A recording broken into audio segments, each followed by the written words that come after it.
stream or whatever. Yeah. All right, well, we're live now. Hello, everyone. Sorry we're having a bit of technical difficulties. That's why we had that 1 minute delay. Please Unsubscribe. forgive us. Yeah, unsubscribe everyone. if you Sorry, want. having a bit of So just to everyone who's new to the whole Tapcaf Transmission stuff, we will be recording a podcast. So at least until the end of the episode, we won't do as much question and answer as you would ordinarily expect on a live stream. And I won't be reading out donations or whatever, but I will be reading them in my own head. But I won't be saying them out loud. Yeah. Anything you want to add before we get started, Corey? I feel like if I try to add anything, you're just going to end the stream like you normally do when you ask me it.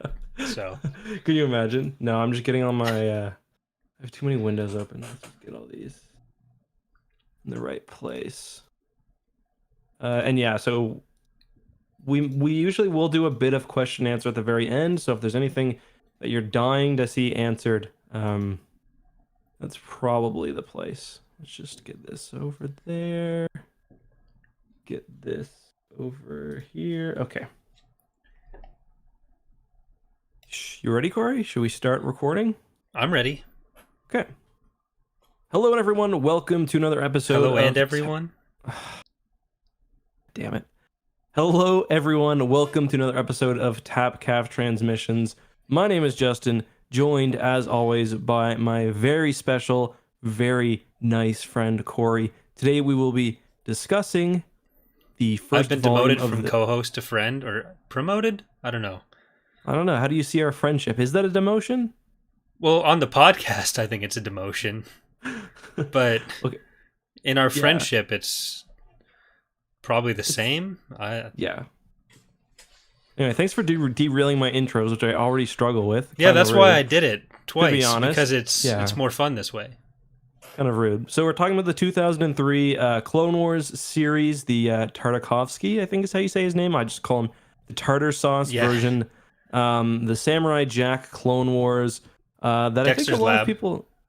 Yeah, Dexter's Lab. Most important. Much more similar to Dexter's Lab than Samurai Jack. And get out of my laboratory. And the difference is this one isn't the Clone Wars, it's just Clone Wars, which is like the Mark Zuckerberg titling, like not the Facebook, just Facebook. But then it's the social network. So today we'll be talking about Volume 1, which is sort of a compilation, I think, of the first two seasons. And Season 1 and 2 are kind of weird because each episode is like, I think the longest one is the very last one, or the second to last one, the one with Grievous. That's maybe like 5 minutes. But all the other chapters in Season 1 and 2 are literally just 2 or 3 minutes long. Yeah, and I think Volume 3, or Volume 2, which is Season 3, which we'll be doing in 2 weeks after we do Icehard's Revenge on the next episode, is going to be, I think it's like 10 to 15 minutes per episode, but there's only 5 episodes for the whole volume. So, a little bit more in-depth storytelling.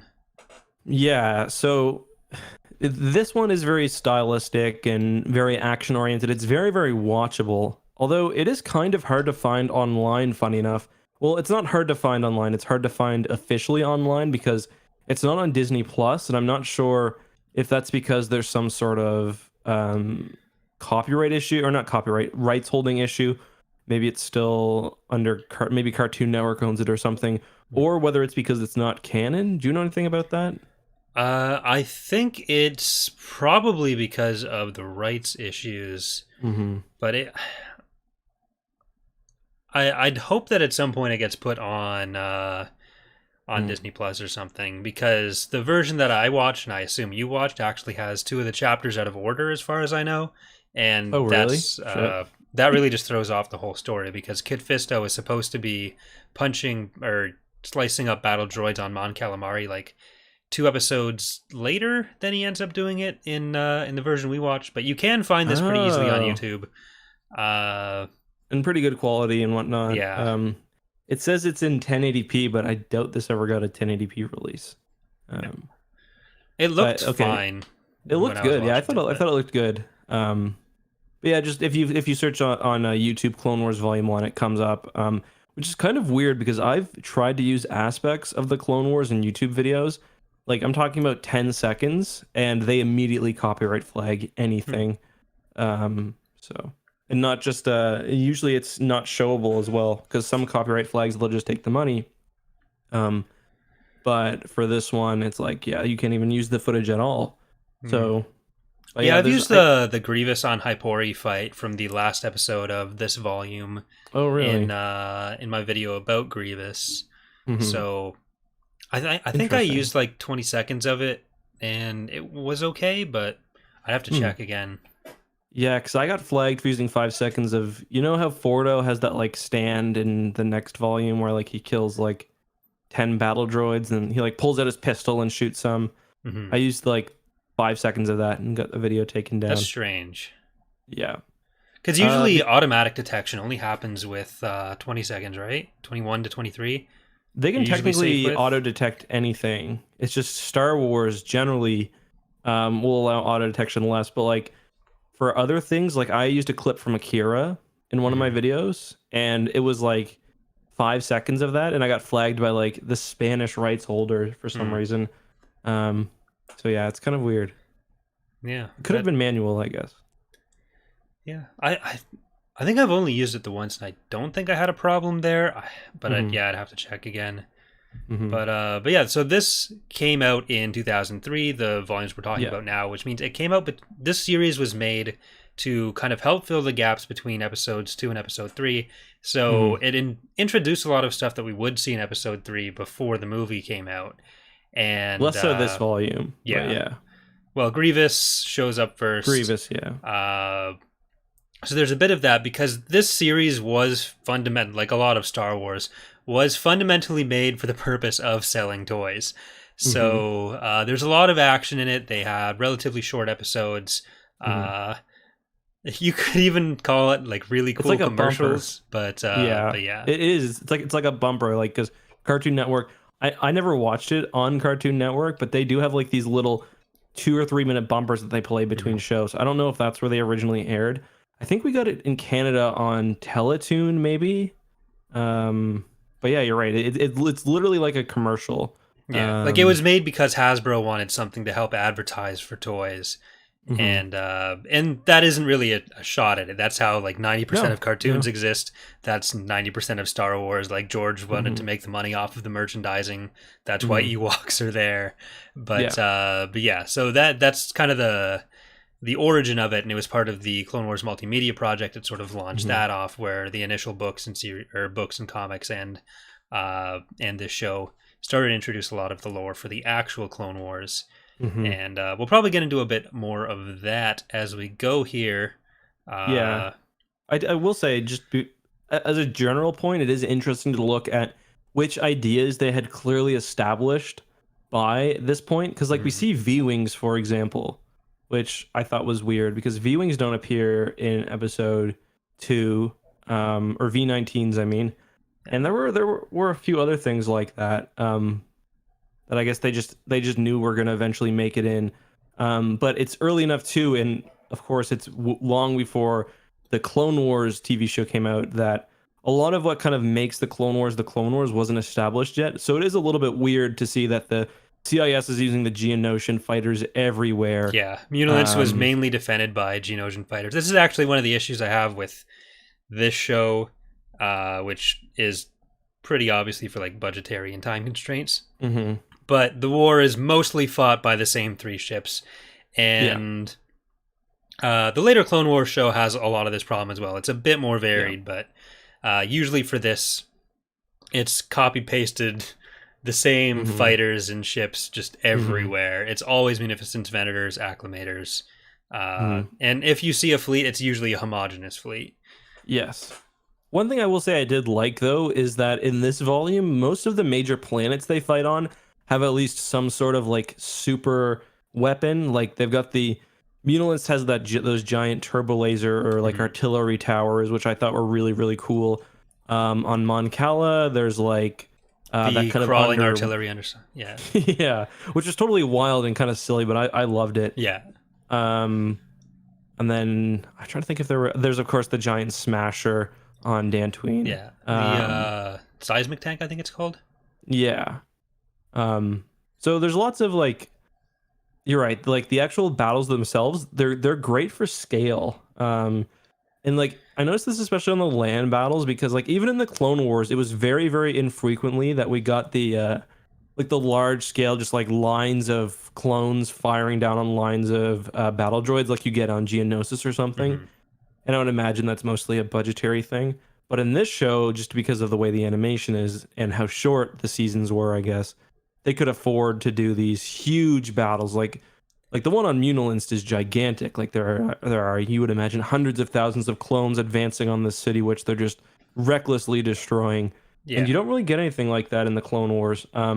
The only thing that I can think of, like the biggest battle in the Clone Wars, is when they drop that ion bomb and they wake the Zillo Beast up. I think that's Hmm. on Trandosha, maybe. Um, but yeah, I appreciate that, and it's very the whole show is very over the top. Like Yeah. it's like a less over the top version of Samurai Jack, but So which is yeah, another great show. that's actually something that comes up a lot with this show when people try to compare this show to like episode 3 even or the later Clone Wars. Like, Hmm. oh well, look how badass everyone is in this and what they're able to do versus what they do in other stuff. But I think that's something I've never really agreed with because this show is meant to be very over the top. Like, it's Hmm. not really supposed to be the canon thing Right. that a Jedi can just punch the shit out of a million super battle droids at once. Like, it's very stylistic. It's very over the top action. So I've never personally factored it into anything when talking about like, oh, this is Hmm. actually this powerful. Or was it Totally. Plo Koon in Volume 3 that leads the thing where they just jump out of the Venator onto the Yeah, on the Battle of Providence? Coruscant, I think. Yeah. Yeah. So I've never really put too much weight on Hmm. Stuff's performance in this versus other media, and we'll Hmm. probably get into that when talking about Grievous in particular, Yeah. because he's usually one of the focal points for that complaint about other media. But I Hmm. think if you're comparing like what Grievous is doing in this to what another Hmm. character does in another thing, it's Hmm. really apples to oranges. Yeah, I mean, like I don't even when I watch the show, I don't even think about it really as part of like overall Star Wars canon, Hmm. especially this volume because of how short the episodes are and stuff. I kind of just imagine it as like this is a cool situation Yeah. that could have happened. There are some exceptions to that. Like I really like the battle on Yavin. I think that's cool. The Um, duel with Anakin and Ventress. yeah, kind of reminded me when I was watching that. It kind of reminded me of the Shade Out Shy duel on. I guess that's Yeah, from that art where that's on Ithor. Ithoria, but I guess they're fighting on like they ended on Mhm. kind of a similar location. But I guess we'll get to that when we get to that. Should we just kind of go through the different chapters in order as much as we can? Because sometimes the Uh, chapters overlap a bit. Yeah, sure. But do you want to do that first, or do you want to sort of talk about just the general idea of how it fits into the canon first? Because you kind of brought that up there, Yeah, and I yeah, think that's a good it's point. might be something worth discussing a bit. Because Hmm. this is another thing that people have kind of uh, brought up about, like the difference between this and the Clone Wars later on, is that stuff that gets established in this show Hmm. is like this and the multimedia project are kind of held up as like, oh, that's when Clone War or that's when Star Wars made sense. But you Hmm. do, in my opinion, there's a lot narratively that doesn't really work even with the other books and stuff, where a lot of the events in Volume 1 and 2 take place technically over a long period of time. But if Yeah, you look at what the characters are actually doing, it feels like it could take place over the course of 5 minutes. yeah. And the stuff with Anakin and Asajj Ventress, especially, where she's introduced, she flies to Munilinst, they fly to Yavin, Hmm. and that could be the course of a day. And it's almost presented within the show that it is the course of a day. Right. But when you flesh out the timeline more, there has to be more time between that. Hmm. So it like this show to me has always been a bunch of cool kind of vignette situations that stand Yeah, on their own vignette's a as great really word. fun battles to watch. And my memory of it before this rewatch, I hadn't rewatched it in a long time, other than like individual episodes, Hmm. which is kind of how I watched it initially and how it's kind of intended to be watched. Hmm. Uh, For some reason, I remembered it as just being different situations from throughout the war rather than being the one concise, basically Battle of Moonlist and Yeah, then it's Battle like of kind of what Yavin. everyone's doing. Yeah. Yeah. Yeah, think vignettes is like a really great word to use for it, because it is just kind of like, this is like, there's not really a greater narrative, at least at this point. Like, you are just kind of seeing, except with the Anakin and the Ventress stuff, I guess, and the dark side stuff there. Hmm. But really, it is just showing like what the war was like, and it does feel like the whole series feels like it could just be like the first month of the war, and this volume feels like it could just be the first month of the war. But I don't really try to force it into greater continuity. I really don't worry about it. Like, Hmm. I'm kind of the opinion, and this has come up a bit, I've noticed with Star Wars Squadrons as well. People trying to figure out like how, like one of the big things I talked about, or I saw talked about online, was, oh, the Empire is customizing their TIE fighters, and that's like explicitly not allowed. But like, sometimes you just gotta make stuff that's cool and that's fun. Hmm. And I think that this like strict adherence to canon is a detriment. And I don't think, for example, we'd ever see a show like this come out now, which is disappointing, I think, Hmm. because it is too hard to make it fit in. If you want a strict canon approach, it is too hard to make it fit in with everything else. Yeah, and like we kind of talked about this on one of the previous episodes. I think it might even have been when we talked about the final season of the New Clone Wars, Hmm. where I think both of us kind of said that the purpose of the canon should be to serve the individual stories rather than Hmm. forcing it the other way around. And like, I think for Exactly. both of us, it is really like one of the things we like about Star Wars is trying to figure out what the overall canon is, but trying to say like, oh no, this is exactly how, this is what happened, this is what happened, this is what happened. You're probably not going to get something that's super solid, even if Hmm. that were the ultimate goal of the people making the stories. And it's almost impossible, especially when you're talking about events that never really happened, to make something. Sorry if that kind of blew anyone's mind there. Star Wars is fake. Uh, Trying to make it always fit together, like there should be some story that they're just kind of existing because they are cool. They take Hmm. place within the broader universe.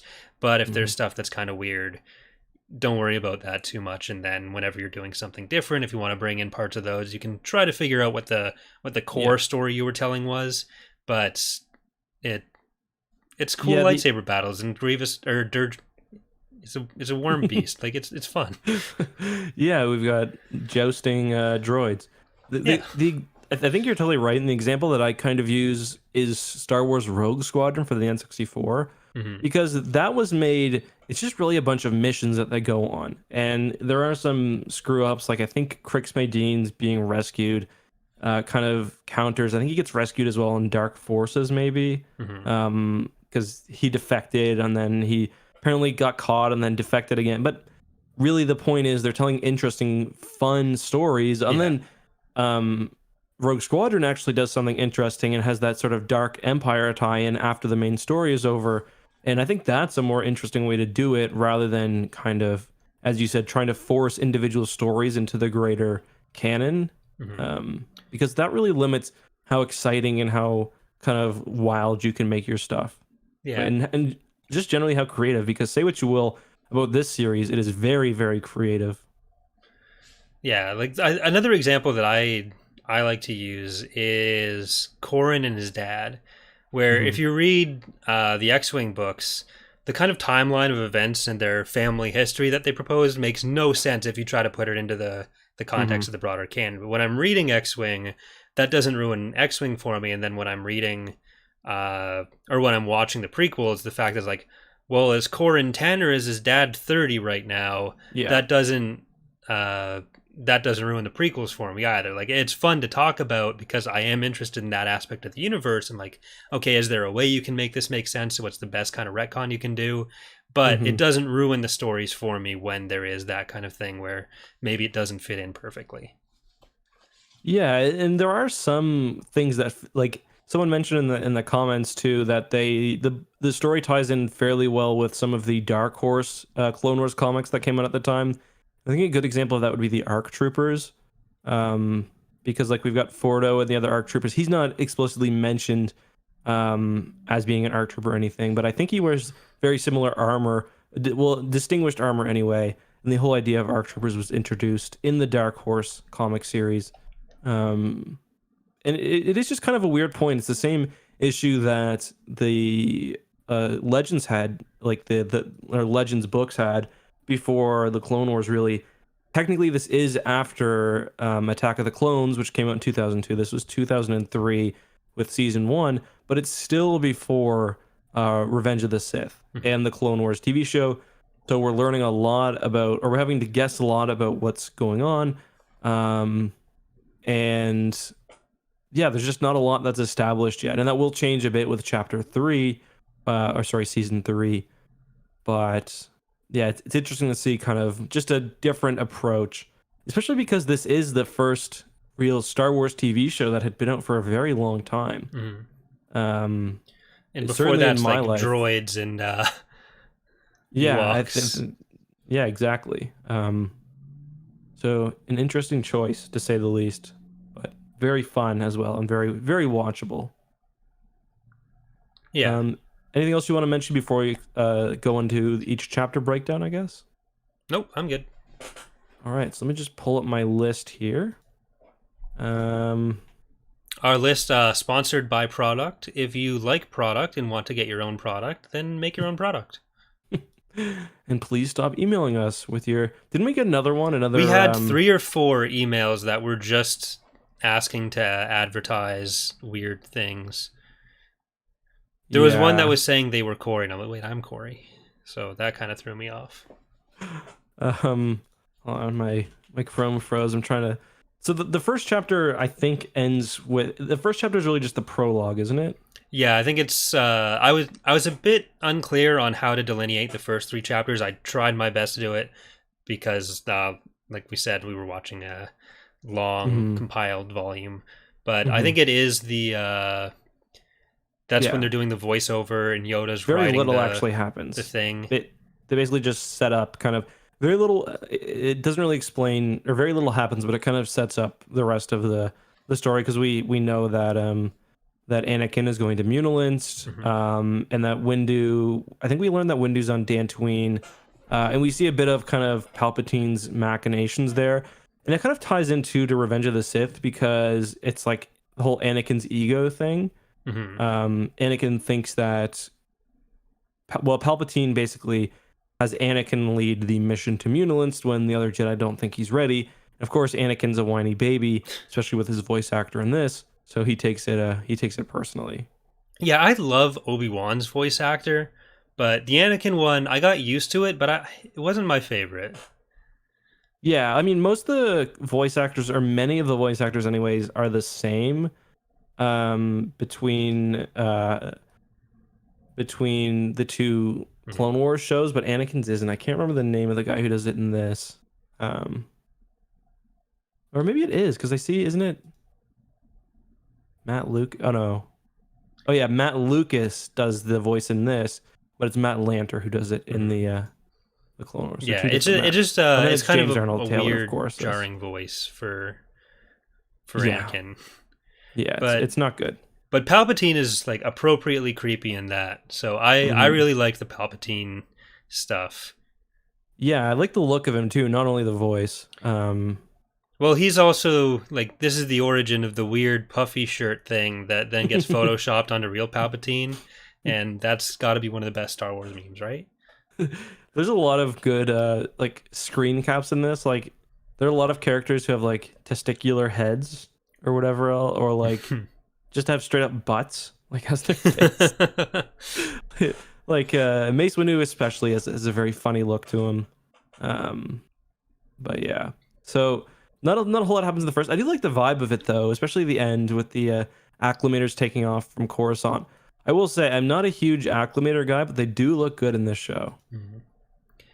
So there is one thing that kind of stuck out to me in chapter 1 that kind of stayed there throughout the rest of the volume, where the relationship between Anakin and Obi-Wan is like pure tension right from the start. And I never really got the sense any point in this show that they in any way were friends or liked each other. Which, like in episode 2, there's still like some sort of tension between them, but they they are still friendly. Hmm. Like it's a much clearer, like not father son, but like older brother younger brother kind Yeah. of relationship almost. Where in this, it's just like Anakin's on a short leash and Obi-Wan's controlling, kind of a Yeah. dick, Yeah. and there's no connection there, and that was something that I didn't especially love. I would have liked to see a bit Mm. more camaraderie between them. There is like one moment on Unilinst where they kind of When he exchange a flies glance and make over. a comment, and Yeah. there was something there, but it just felt like it was lacking, and that was Totally agree. something that I would have liked to see. Hmm. Yeah, I mean, they don't spend a whole lot of time together, but you're right. Like, right off the bat, it's not even like Obi-Wan being like, I get that you're annoyed, but like, this is how it is. He's Hmm. just kind of, he's a little too like preachy, I guess. Yeah, But yeah, that's a good point. We also get we get the blue or the Azure Angel, I think, in chapter 1, which is yeah. a interesting ship. Never made its way into the Clone Wars series. Some people have said that Plo Koon's ship looks similar. It does. I guess it's a blue Delta 7. But other than that, the Azure Angel is kind of like kitted out. Like it's got those two little extra, I guess like they're like air intakes on the bottom. It's got wings. I think it might have extra cannons on it as Mhm. well. But yeah, I quite like that design. It looks cool in animation. There's also the Azure Angel 2, and there are like 35 other fighters that Anakin gets throughout the Clone Wars. Yeah. I was wondering, oh, why isn't R2 in this? Yeah, but then R4 explodes later. Oh, that's why. Yeah. I was wondering that exact same thing. I thought it was really weird. That Why Anakin is didn't R2 have watching R2. him take off? I do like too how in episode 1, there's 2 episodes where C3PO gets a coat basically. He gets fucked up by a coat, and one occasion he gets Anakin's thing on like thrown on him, then another um Mhm. Padme uses it to get him almost killed, which Yeah, is fun. 3PO, go check out those bombs over there. Yeah, everyone was just like like just unapologetically mean to Yeah, 3PO, like, even more so than usual. But moving on, we get to chapter 2, and that's the kind of Munilinst thing. And there's a few chapters that cover this, so let's just kind of talk about generally the Battle of Munilinst, what we liked, what we didn't like. Um, someone, I think someone you said commented that it's easier to invade than an Empire at War. yeah, that was one of the emails we got this week from Callum. Uh, had a lot of points about it, his pros and cons, but that is some I cannot stand that map in Empire at War. Yeah. It is huge and windy, and Hmm. it's awful. So Yeah, much better here. agreed. What do you think? It's again very like Samurai Jack esque. Like Mhm. instead of it being giant, kind of weird, like like Greco like buildings, it would be like towers or something, or like trees. Mhm. But yeah, like that land especially has very serious Samurai Jack vibes. It's cool though. I mean, they're a banking race, and this looks like they're bank towers. It kind of matches the description even from Plagueis. So Yeah, like that's actually something that I really like in this show. That I think even the Clone War, like the later Clone War show, does pretty well too. Is hmm. making all the planets feel very different. Hmm. And like it is a bit simpler of an aesthetic because they're kind of just copy pasting assets, but the style is Yeah. very good for Mon Cal, for Munilinst, for Yavin. Yavin Hmm. obviously had a more established style already, but they still executed it really well Yep. within the art style here. What do you think generally of the art style? Because I remember when I was a kid, like watching this show, I really didn't like it. Like it really took away from it. I thought it was. I think because as a kid you got a little simpler taste, and I said I would see 2D, and I would think just generally that meant that it was less Mhm. like advanced or less good than 3D.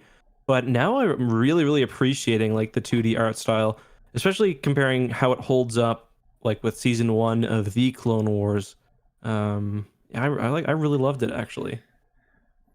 Yeah, like What about you? I liked it when I was younger, so I didn't really have much of a shift on it. But Mm-hmm. I'm kind of appreciating it the same way now that I did then, which probably speaks well to it and kind of Mm-hmm. goes with what you're saying there. It's kind of like when there's the early 2000s shift from or late 90s early 2000s shift from everyone using film to everyone using the worst Right. iterations of digital cameras. Yeah. And like everyone has all their blurry photos from the Mhm. early 2000s. And there's just parts of family photo albums that are just unusable from that point. And that's kind of Clone Wars Season 1 Yeah, totally. compared to this show and then Clone Wars Season 7. But, hmm but yeah, I like think this. some of the Oh, characters I sorry. don't love, but Yeah, the ships especially I think look good, and the clones look really good. Just like all the war stuff. Some of the characters are maybe a bit too stylized, like for Mhm. my taste. But like I'm looking at a picture of the clone troopers from the next chapter 3, I guess, which we're also discussing now. And yeah, they just look great, and they do very clearly look like ARC yeah. troopers as well. So yeah, Everything in big fan armor. of that. Sorry. No, I just say big fan of that. Is all I Yeah. was saying. Like everything in armor I thought looked great, and then like the human characters, other than a hmm few, they tended to be weirder. hmm So like Yoda I really don't like in this. His design is kind of Yeah, gross. he's Uh not great. yeah. Like Anakin is good, Obi-Wan I don't love, Padme I thought was good, hmm but it's kind of hit and miss with the human characters. What do you think of those giant weapons platforms they have over Munilinst? Uh I like that they gave them kind of unique defense platforms that we want to use in Fall of the Republic, but Mm-hmm. uh, they are just kind of space dildos. So I mean, that's a lot of Star Wars, though. yeah, Space dildos and space pizzas fought yeah, the Galactic Civil War. But I mean, if you think about it, there's not really a whole lot else they had like for options. They could have yeah. used Luke or Hulks, but the CIS like really didn't have very much in the way of an established navy. Neither did the Republic. That's why hmm in these first 2 chapters, all you see is acclimators. I was mentioning earlier too that I never used to be a huge fan of the acclimator, but in this show especially, I think they look great. See, I'm kind of the opposite, where I normally like them, but in this show, I think they look really weird. There was Mhm. one shot in this volume that I thought they looked cool on, where I think it was one where you could sort of see the back bottom half, Mhm. but anything that was kind of top down or side on, I thought they looked really, really wonky. There was a nice shot at the end of chapter 1 where um where they're taking off from Coruscant. Maybe that's the one you're thinking Hmm. of. But yeah, there's really not like that does limit it a bit. One thing I noticed too, this is kind of a different topic, is there are a lot of reused sounds even for a Star Wars property. Yeah. Like every time I forget which weapon it was, but it was just like, oh, that's the reload sound from Shadows of the Empire. There's like a lot of Shadows of the Empire sounds, which I'm sure didn't originate in Shadows of the Empire, but I'm just Yeah. remembering, I guess. Yeah, and we got to and they also launched the Nantexes from those platforms. That was cool. Mm-hmm. But That was cool. And Anakin has that cool sceneries flying through them. mhm. Um, With the what do you? missiles, Yeah, exactly. yeah, And that he, was like really destroys nice. one up. Kind of like he's going back, turning back the clock, I guess. Just like when he was a kid. Both of us noticed too that the CIS have that sniper rifle that appeared in the Battlefront games later on, and I think that appeared in Battlefront canon as well as the 2 Battlefront Legends games. That But just fires at 800 rounds per second. yeah, yeah, we were talking before the stream, and we said well, you were like there's one thing in this show, and that's every gun fires automatic, and that is true. The other truth that I noticed is that every single person, if they're wearing boots, has high heels. Anakin has high heels. Yeah. Every single one of the droids have high heels. It's like Well, not a it comfortable helps way to fight a war. since everything's on auto. You kind of got to jam that into the ground a bit. That's what they're there for, and then it gets a little bit less You kickback. can only fight on loose soil. Oh Jesus. But Um, I told you before the stream as well that I watched this more or less regular speed the first time, and then I did a rewatch this afternoon on 2 times speed, and it was just it was yeah, a lot that's of like a fever lasers. dream. Yeah. That's madness. You can't be doing that. So like it made me kind of think of like watching this in like individual chunks versus watching it as the whole thing, where Mhm. it is there's not too much story actually that goes on in this. No, There's very little dialogue. So it's mostly just like cool action shots, which is really nice for like watching it in 4-minute bursts. But if you're watching the whole thing at once, then it can be kind of like taking a shot of tequila versus just downing tequila all night. Is that what we're doing tonight, by the way? Yeah, we're going to play some Halo and we're just going to have tequila shots every time we die, which will be frequent based on last time. Not to say goodbye to Gus.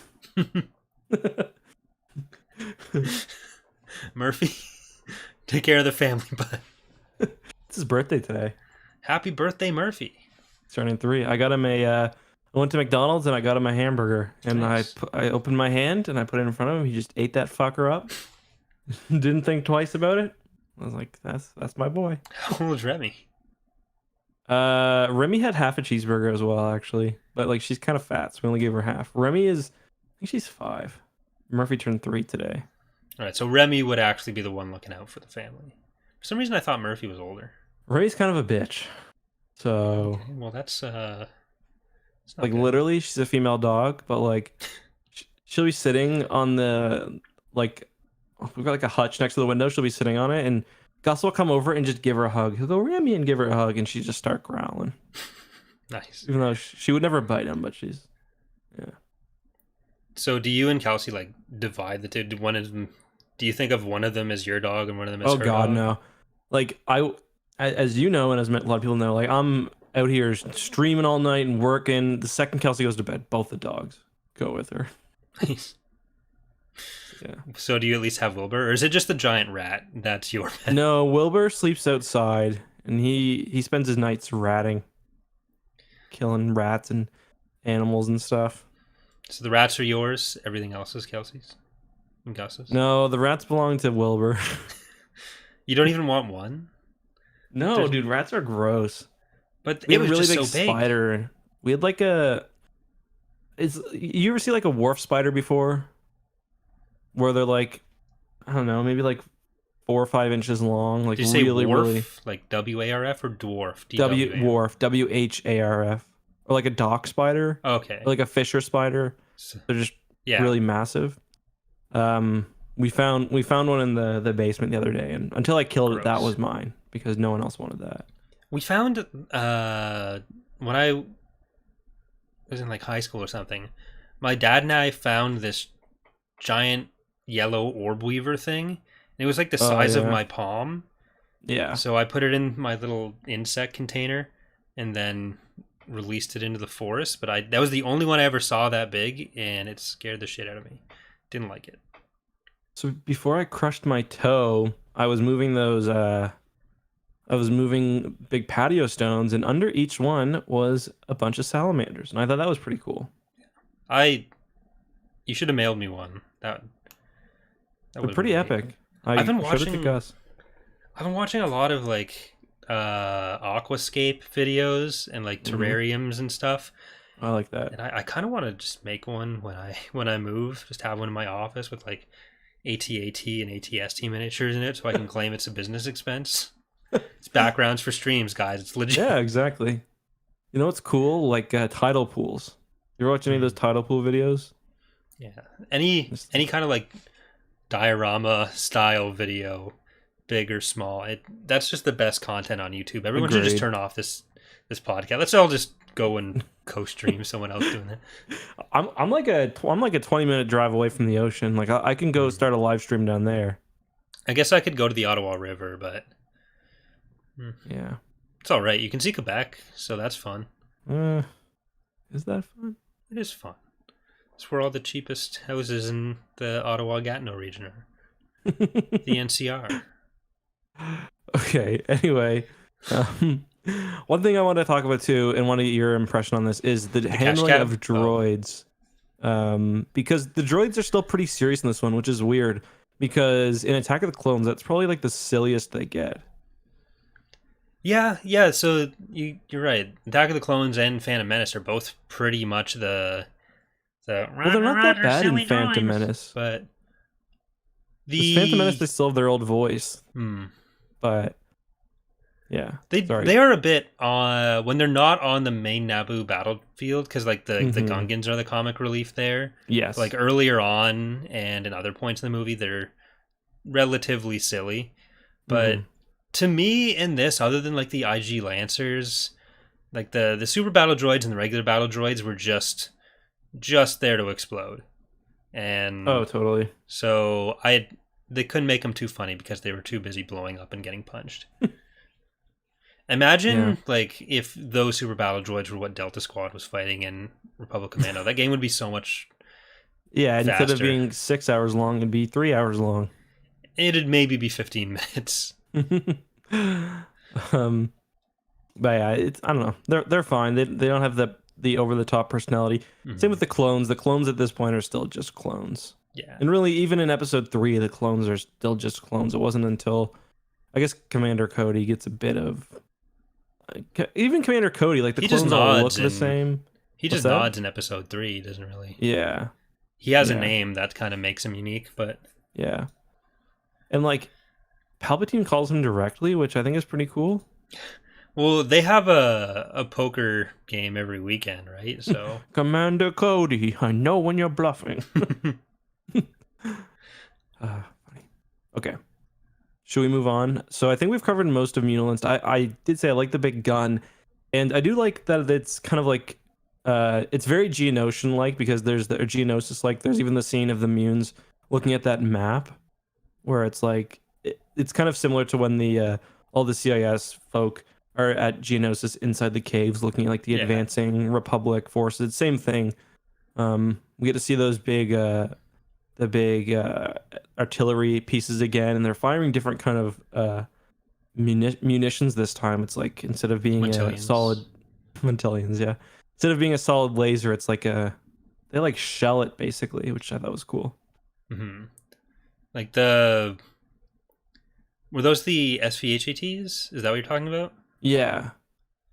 And then they just explode by getting hit by a lance once? Yeah.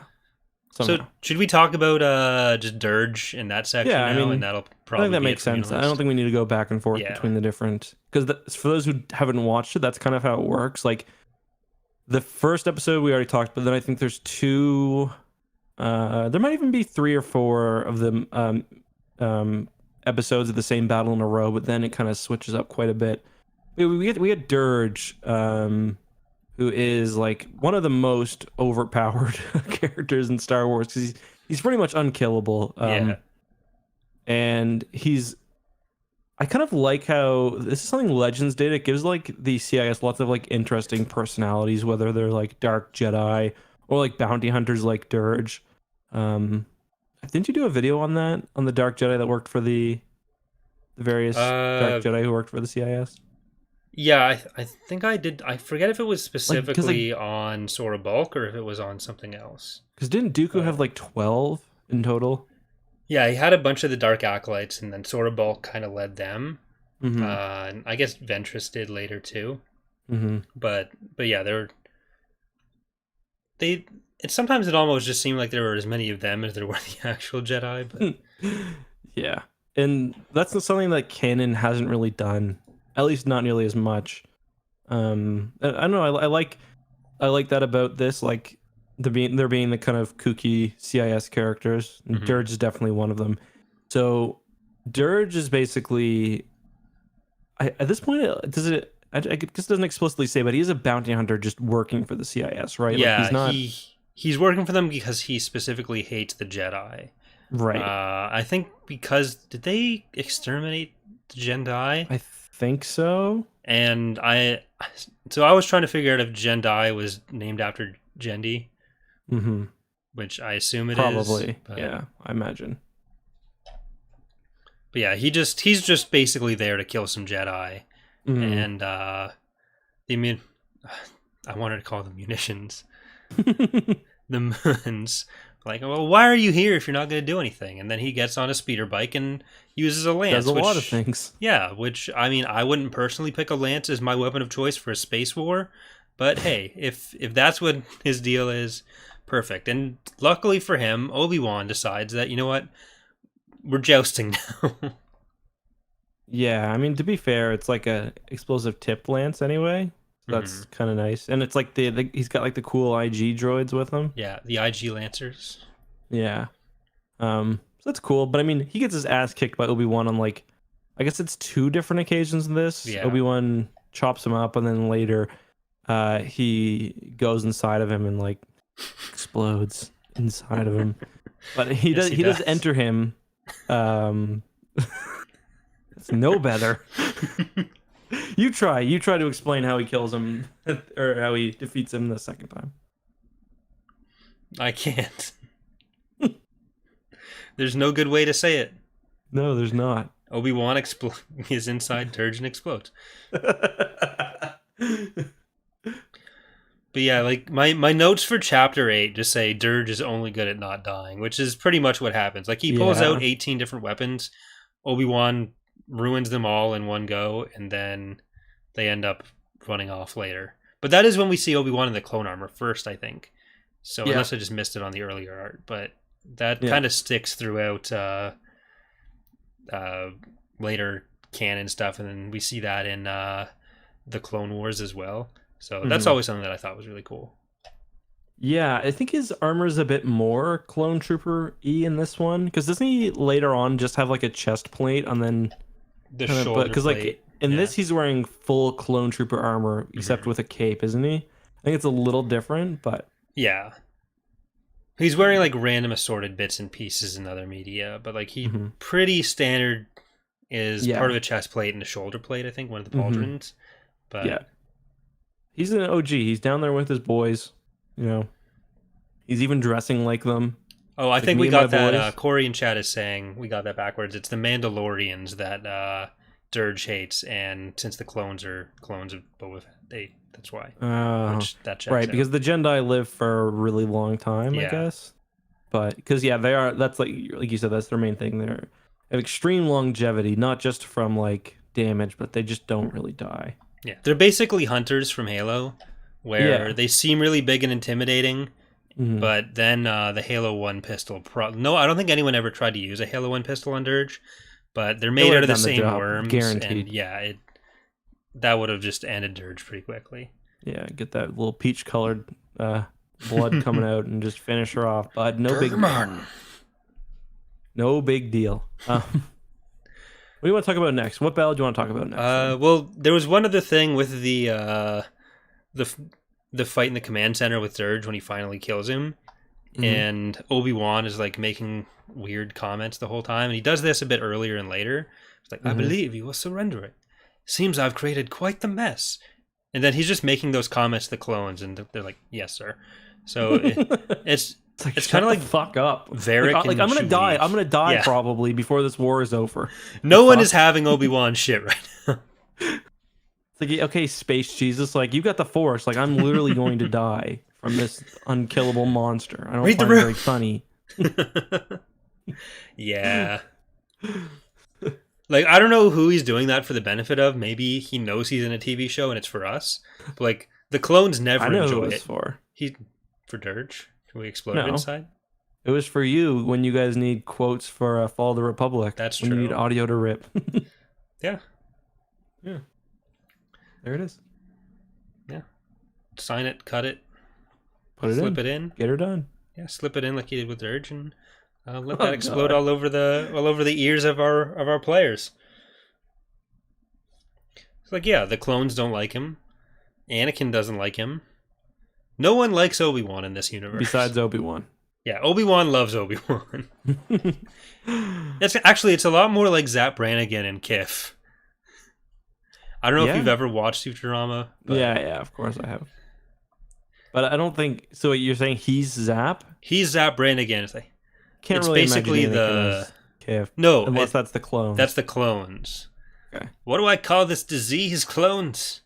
Sexlexia, sir. The sexiest disease. I mean, yeah, that works. I've exploded inside Dirge. That I can definitely see. Obi-Wan just needs short shorts. Maybe it'd be... The idiot wants to see you now. Kif's the Should we talk about Mon Cala? No, let's talk about Kif some more. Fine. We'll talk about shirtless Kit Fisto doing literally the exact same arc from the Clone Wars, just way better, in my opinion. Well, compressed into 3 minutes instead of having to develop it into a whole arc. Way better. Well, I think it's a lot more creative too than, because it's the same general premise. There's the Mon Cal and the Quarren. They don't really like each other very much. That's pretty much it. And then there's droids as well. Yeah. I think Yoda mentions the Quarren Isolation League by name too. Yeah, he does. Yeah. Yeah. And that kind of I just think like it's a lot more creative, because the one thing I did like about the Legends one, or not the Legends, the Clone Wars one, is where they bring the Gungans in and they drop them off on the or from the Venators, and they're just like jumping in from the hangar. That was funny, but yeah, I like this one a lot more. Yeah, it was fun. I like the canon. The Mon Calamari jousters. Again, kind of weird that jousting is the combat method of choice in Star Wars at this point. We got jousting. Yeah, do they teach that on in grade 2 of Clone Wars, of clone training? Well, clone training, Mon Cal training, it's just I understand using it in one place, but it comes up a lot, so I mean, there are also a lot of creative weapons too. It's better than just it being swimming droids, because there's different. I think there's a whole new droid class, if I remember correctly, and there's droid submarine. Yeah. So, there's the giant cannon, which just gets yeeted the fuck into some deep sea ecosystem that's probably very fragile. Yeah, but we can't see it anymore, so it's fine. They're okay, what should we do? Should we just pull this out of the water and dispose of it safely, or just yeet it into this sensitive ecosystem? Well, because isn't it Mon Calamari live up on the cities, and then the Quarren live deeper in the ocean? So they probably just pushed that into a Quarren neighborhood. Right, so it's more Quarren racism, I guess. Yeah. Okay. So it was being quarantined. If I were managing this battle, I don't think I'd be parking my Venators in the water. At least not right over the... Well, no one parked their Venators in the water because it was acclimators. God. Right, acclimators. Sorry. But it's not a very epic plan, because a bunch of them get shot. I do like how the subs are basically the... I don't think they have anything like that in the Clone Wars, but they're kind of just vulture droids, just... Yeah. Yeah, I think the Trident droids kind of take that role in later. Yeah, you're right. And I think I actually kind of prefer the Tridents for that specific purpose. The Tridents are really cool. I like to use the submersibles in this as an air unit or something, but it does look like it'd be a speeder almost. Yeah. I mean, the Trident is super cool, especially when they go on land. But it's very Mars thingy. Yeah. Or the Worlds. That's the one. Yeah. But yeah, that's kind of what happens on Mon Cal. Shirtless Kit Fisto, a lot of shirtless Kit Fisto. Then we get a few more shots of shirtless Kit Fisto. I tried to make he do be looking good though. Yeah, you can see why him and Ayla hook up later in weird ways. I do like to. There's a shot where one of the acclimators gets blown up, and the other one's just get put. There's a big wave that just knocks them across the sea. I know, like toys cool. In a bathtub. Yeah, that's what I do with my acclimator toys. Just a fleet of acclimators and one large rubber ducky. The rubber ducky has a super laser. Did you notice Kit's got he's got looks like an ocean lightsaber though? It kind of looks different than a lot of the other ones, and he does some water bending as well. He's throwing bubbles basically. That's how he destroys the leg on that thing. Yeah. I don't know if that's water bending or air bending. I think he's air bending underwater. So we'll have to talk about that on our Avatar episode. Which do you think is the worst of the bendings? The 4. I don't know if there's more, so don't spoil if there's more. But of the 4, that I think that Earth is lame. Yeah. Earth is the one that I definitely wouldn't want. I could see myself wanting to be either fire, water, or airbender. Probably fire or airbender, especially. Like I'd definitely pick airbending, but I could see an argument for the other two. Earthbending is kind of just meh. I'm not that far yet. I'm like halfway through season 2, I guess. But it seems like with firebending, you can do shit like use electricity and stuff. Because like Zuko's sister makes like lightning. Yeah, like lightning bending is kind of a high level fire bending technique. But then there's like the water benders. Like I thought it was pretty cool when they're like controlling the plants. Do you remember that? Yeah. There's like the episode where they Yeah, go the swamp and see Yoda. guys. Yeah. Yeah.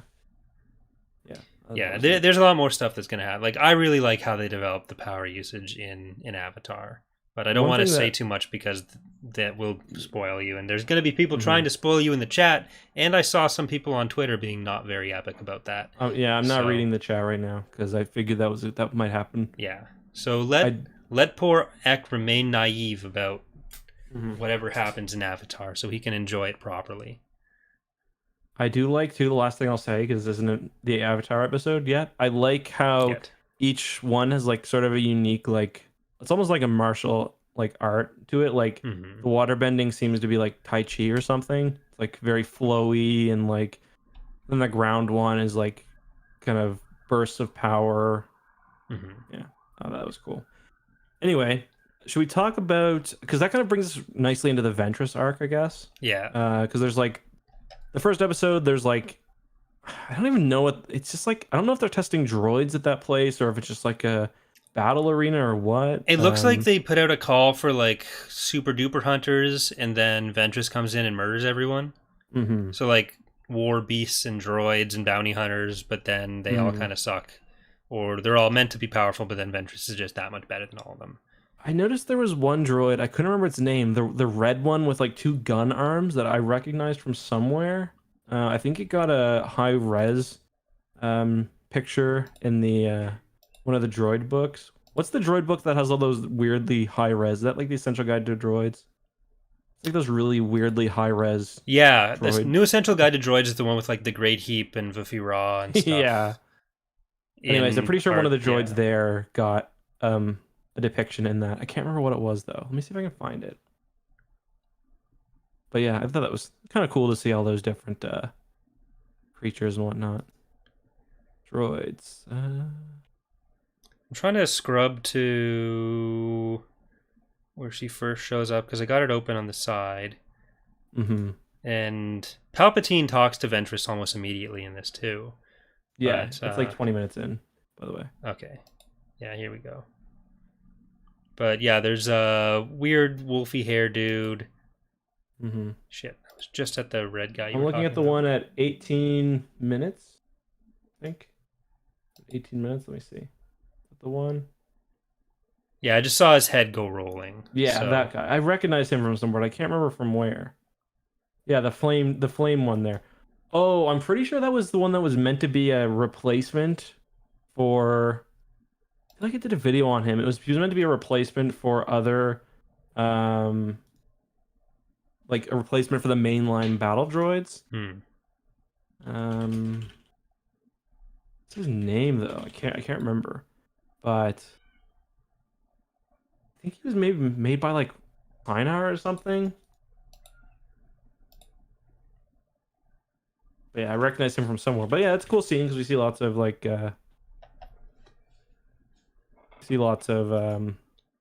just weird aliens and droids. Yeah.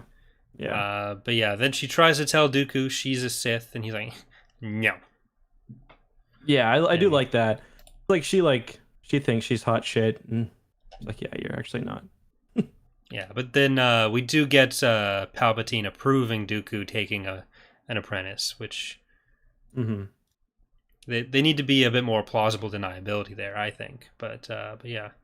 Yeah, I do like how it's also the droid is called the L8 L9. It was made by the Tag company, so Baron Orman Tag. I do like how he specifically calls her like an acolyte or something. I don't remember the exact wording he uses, but pretty clear. It's and that's how I like Darth Maul handled too. Like like not an like they're not a Sith. They're just like a rabid dog basically. And like Palpatine's sending her to her death. At least he thinks. Yeah. I think even Dooku generally thinks of Ventress as someone he's disposing of eventually. I don't think... I'm trying to remember. There was someone else that I think kind of got presented as who Dooku would have taken as a Sith apprentice and gotten rid of Ventress. It might have been Sora. But yeah. She kind of just gets sent off to deal with Skywalker because the Battle of Moonlance is still ongoing this entire time. And Anakin probably smells horrible because he's been in his cockpit forever. But we kind of went over everything with the Moonlance there. We may as well just go straight to the Yavin duel. Yeah, Ventress is also another comic tie-in, I believe. I think she first appeared in the Jedi comics. Because this isn't where she was first introduced, I don't think. And I believe she was imagined for Attack of the Clones as well. Wasn't she always meant as some kind of like general Jedi hunter, and that's why she has her lightsabers? I think so. And then kind of got split off into her and Aura Singh, kind of from the same character. I didn't like Aura Singh's Legends, like her like uber skills that like Legends gave her, because like she's still alive by like Fate of the Jedi. Yeah. And I don't think she's a Jedi in canon, because isn't that like her backstory? She was like failed Jedi apprentice or something. Yeah. She had a really weird story. I think it had a fair amount of inconsistency, so I was never sure which thing was being used. But yeah, she shows up with like the Mandalorians in Fate of the Jedi. Yeah, that was. Or was it Legacy of the Force? Her. I think Leia or she's I don't remember exactly what, but she's either hunting or working for Leia and Han. Yeah, I need to when I finish. But she's still like the top of her game. Fate of the Jedi. Yeah, I'm pretty sure she's been killed now, because I think she's mentioned as killed in Solo. Yeah, she's killed by Beckett. Which is, I don't know. That's fine. She's literally in 2 seconds of the Phantom Menace. Like I don't really have any big love for her. But yeah, so Anakin is like Yavin. walking through Yavin, and there's clones flying around getting murdered, and Anakin can probably sense this and sees some of it. He's like, something's not right. I can feel it. It's like, no shit. Yeah. Like, you followed Ventress here. The clones are getting murdered. Obviously something's wrong. Like, no wonder Obi-Wan hates you. Yeah. But this is where he gets a scar, so that's cool. Yeah, I will say I really, really like this duel as well. I think I would actually say this duel is better than almost any in, perhaps better than any in the Clone Wars. I would agree up until season 7. Because I think the Ahsoka and Maul duel is really good in that. This duel does one thing that I think is really necessary for almost any Star Wars duel to be next level. Have Anakin scream at the end? Yes. No. But that is there for most of them. But for real, I think it's like a smart use of the environment. Yeah. Because this duel reminds me a lot of the Episode 5 duel, and I think that's on purpose. There's some really clear, there's some clear references. I think there's one part where, I almost said Ahsoka, where Ventress comes out behind Anakin with the lightsaber. It's like exactly like when Vader comes out behind Luke after that kind of like brief interlude there. Yeah. But yeah, the main thing is like they kind of move through the environment and gradually get to the apex of not only the duel itself, but this literal tower, which I think is really cool. And then there's just like different stages, like when the rain starts, like that's a distinct stage. They get to the end, like, you know, the way they fight changed. It's a lot more interesting than like, that's what was missing, I think, with the duel in Rise of Skywalker on the Death Star runes, which could have been a lot better because they are kind of limited to that one area. There's some cool stuff with like jumping, but another good example would be like the duel in the Phantom Menace, where they start off in kind of the hangar, then they move all the way through the generator room, and then eventually they're at that giant pit. or in Return of the Jedi, even they move through Palpatine's like his office, I guess.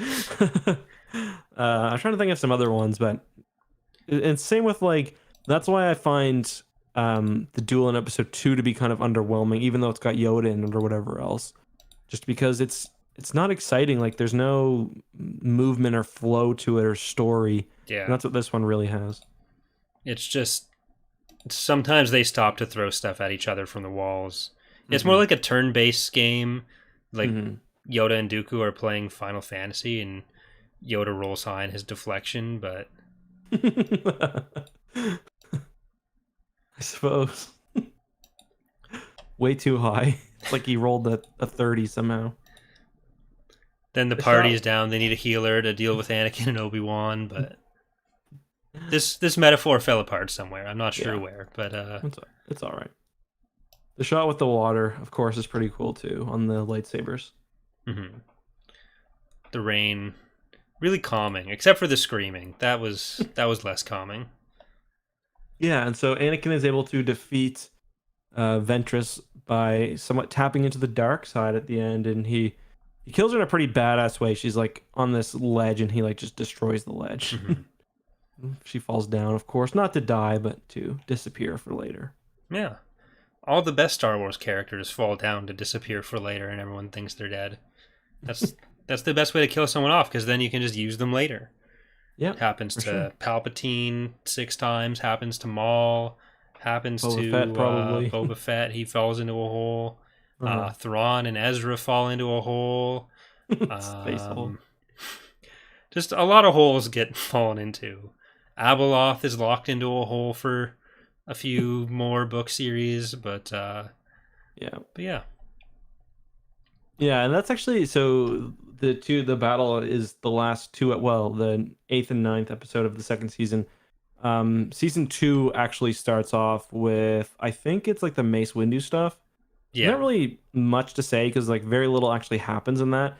It's the least dickish that I think Mace Windu has ever been, because he's kind of nice to that kid for 30 seconds, which I don't know, kind of impressive. Yeah, he gets a drink from this kid who should be nowhere near a battlefield. Yeah.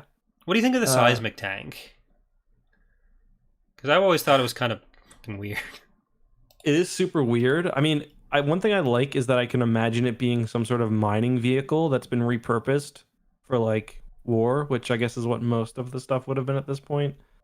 So that's kind of cool. I mean, that itself too it's very Samurai Jack like, because it's like going in and taking apart this massive beast, just mechanical this time. And even Mace Windu kind of moves like Samurai Jack in this one. I mean, I love some of the things he does too, but like there's a part where he punches a few battle droids, and I'm like damn, that must really hurt your hand. Yeah, they're made out of tinfoil. Yeah, I thought the part though where he's using the scraps to destroy some of the other ones is really cool. I've been kind of waiting for that to happen more often.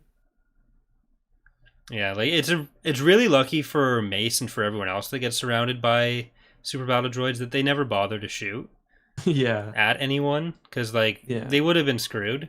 But luckily, he gets as much time as he needs to just get as many punches in as possible, and then he just finds his lightsaber floating later, and that really helps him after the seismic explosion thing. I will say those two chapters are probably the most memorable. Maybe of the whole series, like, because they're really the one thing that I remember watching as a kid. I think that and the Ventress duel is what everyone kind of goes back to. That, the Ventress duel, and Mulan's 10 get mentioned the most. Yeah, I mean, it's so over the top, but it's so cool as well. And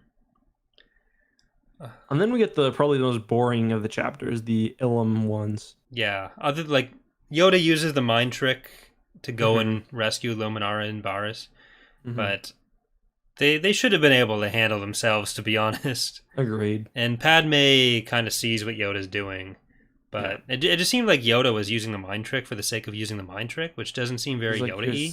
You're like specifically not supposed to do that. Yeah, and sacrificing the mission they're supposed to be on to go and help his friends is like basically what he gets mad at Luke and Anakin for doing all the time.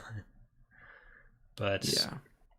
So yeah, I really don't like Yoda in this series. He's not Yoda enough for No, me. he's kind of gremlin thing. Yeah. And I will say though, an attack on Ilum is genius. Like the Confederacy should have used all like some of those. Let's take like 2% of that Munilinst fleet and just have them bombard the shit out of Ilum. Yeah. Jedi aren't getting any more lightsabers. Jedi are going to be demoralized. You'll kill a couple of masters there. I don't know. Yeah, Makes sense to definitely me. should have just made a stop there. It's on the way to Mutilins from pretty much anywhere. So Yeah. just go for it. Or they could build Starkiller Base. Yeah. I did like Padme in this arc, but that was kind of the only thing I liked about this arc. It's just boring. I just kind of Yeah. I watched this probably 3 times. I just had to struggle not to zone out. That's one thing I realized while watching this. Like my attention span when just trying to watch TV is so low at this point. Mm-hmm. Especially, you really notice it with like something like this, or like even when I'm watching Avatar, because it's like if you miss 2 minutes, like you might miss the entire point of like this fucking season. And just like, it's like throw my phone across the room, I guess. Well, with this, it's really easy to zone it because it's like it's all high-paced action. So when I was rewatching this afternoon, I ended up like I was doing that while working on some other stuff, and there were entire sections where it's like, okay, I remember this now. I'm just gonna look away, and there was a lot of points where I just didn't feel the need to look back at the screen because it was just okay. This is just the fighting. I kind of know what was going on with the fighting, but then I realized it was all fighting. So okay, yeah. It's like if you miss fighting in a show, it's like whatever. Yeah. But I guess that gets us to the final chapter, chapter 20. The one I've seen chat has been waiting for because this of course features the most powerful Jedi in Star Wars Legends according to SuperShadow.com. Shaggy. Yeah, I don't know if this would be like Shagai or Shaggy or it's Space Shaggy from Scooby-Doo. Yeah. And we also have Wolfmon, so What's the naming, and we have Wolfmon as well. Yes. On Munilinst, leading the end of the Battle of Munilinst. So forgot about that, yeah. But then we do get shifted over to Hypori, where Master Varric, I think his name was, dies to Grievous while calling Obi-Wan. And so we get the dream team of Coyote-Mundi, Kakruk, Shakti, Aayla Secura. I don't think that is Kakruk, because that's what I thought, but I googled it. I think it's just Isn't he even wearing his hat? Oh, maybe I just read wrong. Because that's pretty sure that's Kakruk. Okay. Yeah, I'm probably wrong about that. I'm not like 100% positive, but I. Oh no! Yeah, you're wrong. I just googled it. Yeah, sorry. I'm wrong. No, sorry, you're right. I'm wrong. Okay. It's like there's only so many whipped Jedi.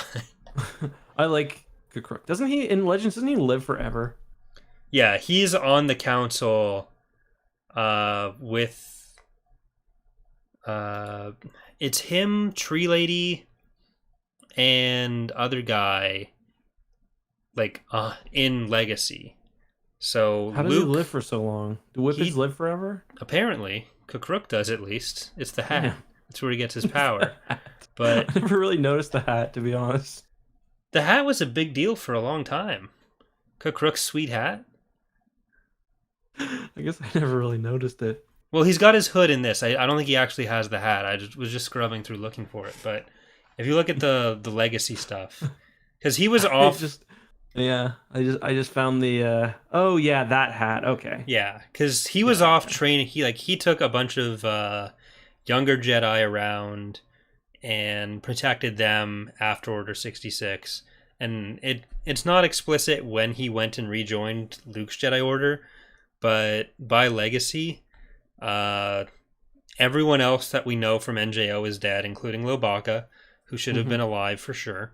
And the Jedi Council members include one who I always forget, and then 2 who were from the old Jedi Order.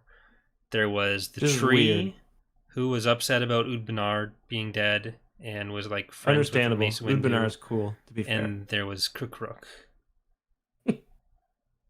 But yeah, how did he survive Order 66? Kakruk? Yeah. Oh shit! I just did a video on this. He got not shot by clones. But then he was like hiding in the in I random love how there's all places. these like Star Wars YouTubers who will do videos on all these people who survived Order 66, but pretty sure all they do is like go to like a Wikipedia list and then they miss like all of them. Yeah. Like Crook is one that like usually won't be on there because people forget about him. See, he's always like the number one example to me of Jedi who survived Order 66, and because I think the video I did was specifically on characters who survived until after Endor. Yeah, because that's a much smaller list. Yeah, and who still did something useful afterwards, which is an even smaller list, which is basically Abitajea's Brand, Kakruk, and what about what's her name? Tree Lady. No, why am I forgetting her name? The greasy girl, the greasy old woman. Vima Deboda. Yeah, Vima Deboda. Yeah. Yeah, she's helpful too. But I mean, it's much rarer that there's a character established, like in a Clone Wars era piece of media, who then makes it, because all of those ones like Vima Deboda, they're just established afterward. Like they were established before the Clone Wars. So yeah. But yeah, so Grievous is there. There's also the guy who's kind of like, he's human, but he's got like the head wrappings. I don't know if it's meant to be like a turban and it's just stylized, but so I don't want to call it a turban per se, because it looks more like it's kind of wrapped around him as well. But yeah, he's there too, and I think he dies the kind of off screen. But everyone in this fight except for Shaggy and him, I think, survive. So Shaggy has the worst death. He just gets crushed. Yeah, that kind of sucks to be him. But yeah, this is the first time we see Grievous kicking the ass of 2 Jedi Council members and a couple other random Jedi in Aayla Secura, who is... I think season 2 came out in 2004, so this is still a year out from the movie, so it's pretty cool that they got this, that they got, you know, him in here. I mean, obviously there's a lot of stuff, like the voice is the most obvious thing that's different. He only uses, like, he doesn't use his second set of arms. I don't think... he might in the second season, but I don't think he does in this. I don't think he does. I think they he's saved got his that lightsaber on his leg, or on his foot. So I don't know if it was just an animation limitation, but I think they also wanted to save the 4 arms for a big reveal in episode 3. But we'll see in 2 weeks when we watch the next chapter. Yeah, but he's badass. It's kind of the opposite, because I think the Clone Wars goes too far the other way, because Grievous does nothing, and I didn't really realize this until my recent rewatch, but he's always just retreating. Yeah. Like, he talks so much shit and then just leaves. Yeah, like he's still mentioned as having murdered a bunch of Jedi, but it mostly happens off screen. Even when they're in his kind of lair. Is that Kid Fisto that's there, or is that Coyote Money? People are saying he uses the 4 arms at the end of Volume 2. Does he? Okay. So do you think we should save our bigger Grievous discussion for Volume 2? Because he shows up a lot more in that. There was an email we got about like this versus the Clone Wars, which we can talk about a bit, but there was also part of that question was comparing Grievous, and I think that's a better topic for next volume. Yep, I agree. So should we just talk about general impressions and emails then? Anything else you want to cover? No, I gotta say, I really enjoyed this personally. Yeah, I thought it was a lot of fun. I didn't mean to cut you off. But yeah, I don't know that I can really say this versus the other Clone Wars. I think they both are good at different things. This is like a lot of fun, punchy action scenes. I don't think it does a great job as like a big narrative thing, but I don't think it's trying to do that, and I don't think it needs to do that. So I like this for just those kinds of fights. I like the other Clone Wars, mostly the later seasons for their character arcs and everything. Seasons 1 through 3 of the Clone Wars I don't enjoy a huge amount, but yeah. I would say on average this is better than the Clone Wars, but the highs are nowhere near as high and the lows aren't as low. I don't know if it's actually on average, but just like it's really fun. I think it does what it's trying to do better than the Clone Wars. Yeah, so it sold some toys, and that's all it needed. Yeah. So subjectively, whether you like this or the Clone Wars better will be up to you. But It's Yeah. very, very fun. Yeah, that's kind of my thoughts there. So, shall we read a couple of emails then and Sure. answer them? Let's do that. That sounds like a good idea. Okay. So we had one from Callum who says, "Oh, we already read that one. That was about mutants being a lot less complicated to invade." Absolutely. Anthony says, "Was rewatching the sequel trilogy. And gotta say, I feel like Armitage Hux was a character of a missed opportunity. The first movie portrays him as a rival of Kylo, and the second movie turns him into comedic relief, and the third movie is basically a cameo. Who are your missed opportunity characters?" That's an interesting question at the end. I mean, I agree with the Hux thing. He's definitely, I think, misused in episode 8, and then there's not really much they could do with him in episode 9, I guess. Can you think of a missed opportunity character? For me, it would be Darth Maul in the prequels. No, I was always kind of satisfied with what happened with Maul. Hmm. And then he came back, and every missed opportunity was fulfilled. But Yeah. I'm trying to think of if there's anyone that really sticks out as someone who should have been used more. And definitely Abeloth. I think she should be in more places. No, I don't know if that I really have one offhand here. That might be something that I have to think about and come back to.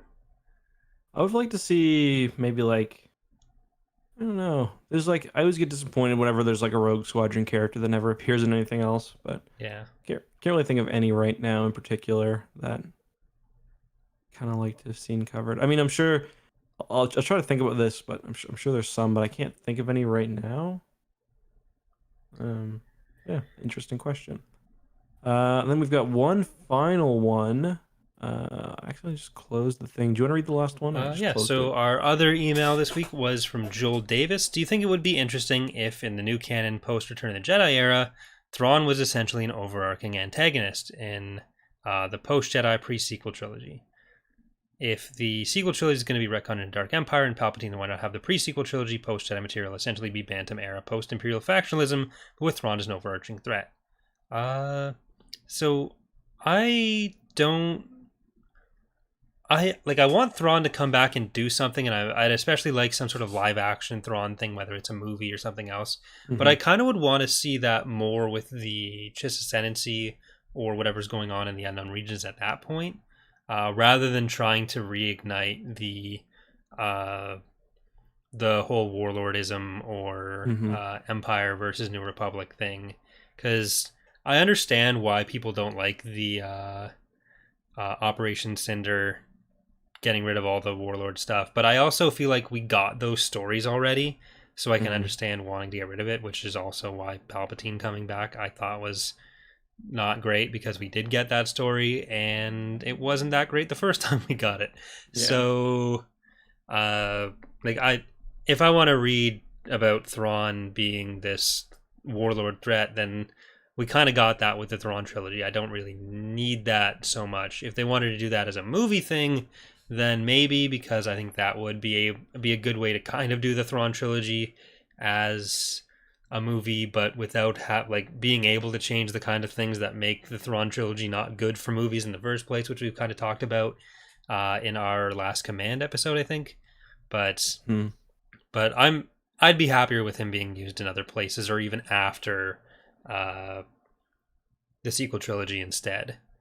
But what do you think? Yeah, that was my thought. I think because if they bring Thrawn back pre sequel trilogy, he's very limited in what he can do. Mm-hmm. And So that was your if problem with the pre-Endor Thrawn trilogy in the new canon, right? yeah, like he's got no room to operate. I know how it's going to end. So if they are gonna bring Thrawn back, I'd prefer it be afterwards. But Mm-hmm. I think the most likely opportunity for him is in the Rebels sequel show that's been rumored. I Mm-hmm. imagine that would feature Thrawn and Ezra. One thing they could do is not find him and then find him after see, but like maybe they don't age in hyperspace or something. I don't know, or like something strange happens to them. I don't know, or maybe just live a long time. But Yeah, I just he needs to have an interesting because they've done a good job setting him up, I think, but he hasn't done anything yet that like truly is deserving of like he's mostly just been a really good Imperial. He hasn't really had his moment to shine yet. Mm-hmm. But yeah, I think that's all I got. Yep. Maybe we'll just save questions for next time. If you listen, guys, if you want to send us a question about this episode of Tapcaf or the next one, or anything about the Clone Wars, you can email us at tapcaftransmissions@gmail.com. Just a reminder that we won't be covering Clone Wars next week. We will be going back to the X-Wing series to look at Isard's Revenge, which I'm excited for. Yeah, so that'll be Thursday, July 2nd, where we'll be doing Isard's Revenge on my channel. Then we'll be back on Eckhart's Ladder on Thursday the 9th to talk about Volume 2 of the Clone Wars. So you got a week to read Isard's Revenge, then you got a week to watch the Clone Wars Volume 2. If you want to send in questions, that's tapcaftransmissions@gmail.com. If you want to listen to the audio versions of these podcasts, well, out for a walk or on the toilet or something, then you can go to any of your favorite podcast supplying services and subscribe there, because the episodes go up consistently now on Saturday afternoon at 1:30 p.m. EST. Yep, there's also a link down in the description. I think it might just be Spotify and iTunes, but yeah, if you just search it, you can find it, no problem. Yeah, we're on... I think we're on other platforms too that Podbean automatically distributes to. But yes, if there is somewhere that we are not, that you would like to see us, you can send that in an email as well, and we'll see where we can spread our reach, because we are the only Star Wars podcast, so we can't deprive. Yeah, there are no other Star Wars podcasts, so we got a lot to do. So yeah. And we will be streaming some Halo over on Corey's channel, his gaming channel, Corey's Datapad, or Corey Luza, sorry, and the channel we both kind of run X2 after this. So that'll be that's about pretty much half an hour-ish. Just yeah, under? yeah. Let's say 9:30 my time. All right, so 32 minutes, and we will be on time to that. I'm gonna have some cookies first. It's gonna be good. Sweet. All right, goodbye, everybody. Thanks for watching. Don't forget to leave a like and subscribe to the podcast. Goodbye. Live long and prosper.